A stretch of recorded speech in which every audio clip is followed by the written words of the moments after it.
G'day legends. In this video, we're just gonna have a little bit of a chat about how to get clients. And this is a question that's popped up a lot when I've asked people what they wanna see videos about. It comes up regularly. How do you get clients? What are the best websites to go on? How do you get mixing jobs?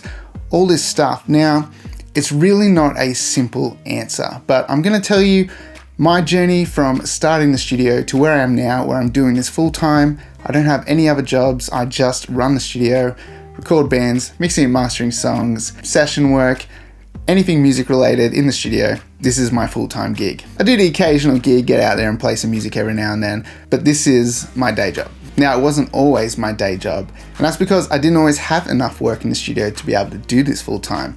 When I started out, it was just a couple of jobs every now and then. And so I was doing other things. I was teaching drums, I was playing gigs, I was earning money in other ways, and the studio was actually kind of the smallest part of my job at the time. And so it was one of those things that I really had to build up. So if you are trying to get into the business of being a mixing engineer or a mastering engineer, or even just running your own studio, it does take time, and it's not always something that you're gonna step into and just have clients straight away. So what you wanna do is try and ease your way into it. Unless you're kind of like buying a pre-established premises that already has clients and you kind of take that over somehow. If you're starting out from scratch like I did, it's gonna take time. Now, one of the most important things that I found when I look back on how I got established in this industry is that I was in the local music scene. I was out playing in bands. I was going to gigs. I was networking with other musicians. And so when I started running my studio and opening the doors to people, I was able to record some mates that are in a band. And then from that, they put their stuff out. People could hear that. And then there was some other local bands that would hear what I had done for them. And then they would hit me up and say, hey, can we come record a song with you?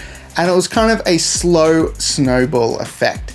But if I wasn't in the music scene, if I wasn't hanging around other musicians, it would be a lot harder to get my foot in the door. And that is the same for anyone who's looking to do this.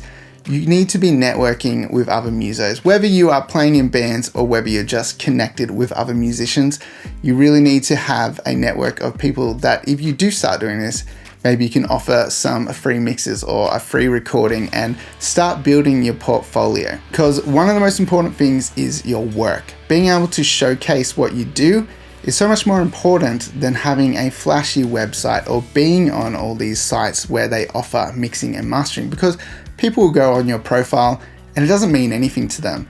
What they want to know is what your work sounds like. You can write the best little blurb about yourself. It really doesn't matter. People just want to know how your work sounds. So it's very important from when you start, you just put 100% into creating quality work so that when others do hear it, they're going to want to work with you. There's no marketing that's more powerful than word of mouth. So if you are working with a band, you do a great job on their song, they put it out there, a couple of their other friends who are in bands hear the mix, they're going to say, where'd you record that? Who mixed that? And then the fingers are going to get pointed back to you, and you might land yourself another client.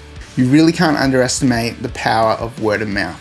I would say that 90% of my business has been built on word of mouth. You do occasionally get stragglers who come across your website and they take a chance on you. They're just looking for a place locally to come and record.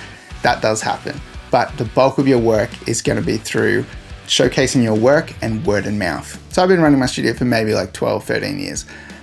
If I went and just put myself up on a couple of platforms that offer mixing and mastering, I can tell you now, I would not expect to get a single client from it. Even though I've been doing this for so long, people don't know me. Majority of people aren't scouring the internet to find people to mix and master their songs. If they're an original artist, they're going to be listening to their bandmates and their friends' mates who are releasing music, and they're going to want to find out where that was done. Most people aren't searching online to find a mixing and mastering engineer unless they are searching out someone top tier. And in that case, they'd probably be looking for mix engineers with big titles who are already working with labels. The best thing you can try and do is infiltrate your local market. And if there's not much of a local music scene around you, then you do need to get online and start networking with musicians. So I see plenty of people on the local musician network page for Newcastle who offer free mixes or cheap mixes because they're trying to build a portfolio. And that's a pretty good way of starting to get a portfolio together, working with some people, and then if you are providing quality work, you can start setting your higher rates and you can start getting clients coming in because you have put some work out into the world. It probably took me over 6 years of running the studio before I went full time. So like I said, I was teaching drums. That was one of my big sources of income, playing gigs.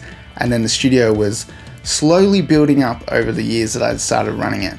And it got to a point where I had to make a decision, like I'm now starting to see enough work coming in that I either have to let go of one of these other jobs to start taking on more studio work, which was actually a really cool problem to have. And then taking the chance, I let go of the tutoring side of my business and went straight into running the studio full time.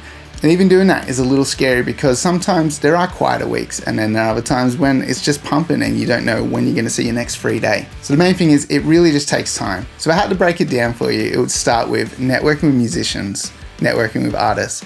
And then if you're starting out, offer some cheap mixes, offer some cheap masters. Just get some work coming in so that you can showcase what you can do. From there, you'll start to get a little bit of word of mouth, and then you can start charging more accordingly to what the product's worth. Don't expect it to happen overnight. Don't quit your day job, but just keep chipping away at it. Eventually, if you keep going and you keep pouring into it, you will start to see that side of your business grow. So if mixing and mastering is kind of like a side hustle for you at the moment, just keep doing that side hustle. Eventually it will grow.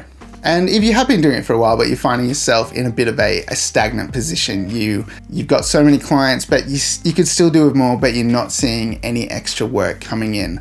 What I would suggest to you is start making content. Put out some of your work online, show people what you do. This is something that I started doing over a year ago on YouTube. And originally I thought, I'm not sure if this is a good idea, like kind of showing everyone behind the curtain what I do, all the processing that I do. I'll probably lose clients, but actually it's been so much better. It's been so much more fruitful for my studio because it's opened the door to more opportunities. People who see how you work and like the sound of your work, they want to work with you. They might have jumped online thinking, I'm going to mix a project myself, had a look at how hard it is, and decided, I don't want to do it, but that guy can do it. So if you are established, but it's sort of like coming in dribs and drabs and you're just finding it hard to build the client base, just start putting some online content out there, show people what you do, show people how you work, show them the quality of your work. And that in itself is great marketing and its own word of mouth for your business. So maybe that wasn't kind of like the answer you wanted to hear. It wasn't like just go to this website and sign up and eventually you'll be rolling in mixes and masters that you won't know what to do. Unfortunately not. You're gonna have to push at it. It's gonna take time. And just a really important thing to remember is that any work that you do reflects back on you. So you always want to do your best work. You always want to provide something that when you put it out there, you're happy to have your name on it. So it should be a goal to always be sending back mixes and masters and products that you are totally happy with to have your name associated with, because that's going to be the main driving factor that's going to bring clients back to you. So if you're kind of struggling, hitting your head against the wall with this stuff, just know I've been there, I've been through it.